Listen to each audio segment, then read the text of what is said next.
ครับผมมีในมาติดตามครับผู้ที่ใช้ผลิตภัณฑ์เสริมอาหารนะครับพี่วันครับคุณพ่อหนงกีนุ่นทรานะครับผมเนาะครับครับขอสัมภาษณ์นะครับแต่ก่อนมีอาการเป็นแบบใดนะครับดิสะดวงครับแต่ก่อนมันก็มีอาการกินหยังไปมันก็จะปวดที่ก้นแล้วก็ทายออกมาเป็นเลือดทายเป็นเลือดแล้วบัดนี้ก็มีอาการเป็นปูดๆออกมาตามขอบทวารครับเป็นมากี่ปีแล้วครับผมโอ้เป็นมาก2 ปีกว่าขับทายลำบากป่ะครับทายก็ลำบากบัดนี้ก็จับกินหยังต้องกินหยังยาผู้ใดว่าอันใดดีก็กินมากบัดนี้กินย่ำใดก็มันพบปันกัน แต่บันนี้ได้มากินเสริมอาหารนะพี่วันกินไปกี่เดือนครับตัวดีขึ้น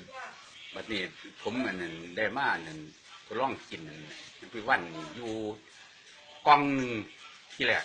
ครับผมกินเมื่อกล่องหนึ่งอาการยุบลงไป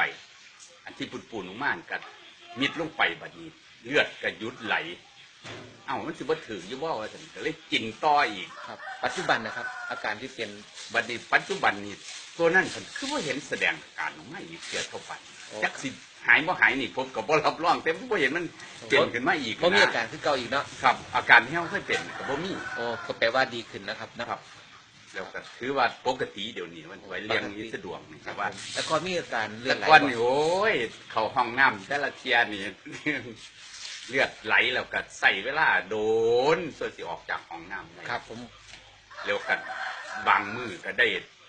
ล้างดีท็อกออกคนแต่ก่อนครับผมปัจจุบัดนี้บันผู้มือนี่เศร้าได้ล้างดีท็อกกับเข้าห้องน้ำห้องยังก็คือคนปกตินี่ครับครับขอบคุณถือว่านั่นอยู่ครับขอบคุณหลายนะครับที่ให้วิทยาท่านสำหรับผู้ที่เป็นดิสดวนะครับขอบคุณหลายครับผมอยู่บ้านไหนนะครับอยู่บ้านคำสนาหมู่ที่6ตำบลทุ่งใหญ่อำเภอทุ่งฝนเนี่ยครับผมครับนี่แหละครับผู้ชายผิวพรรณสมานในพี่วันนะครับผม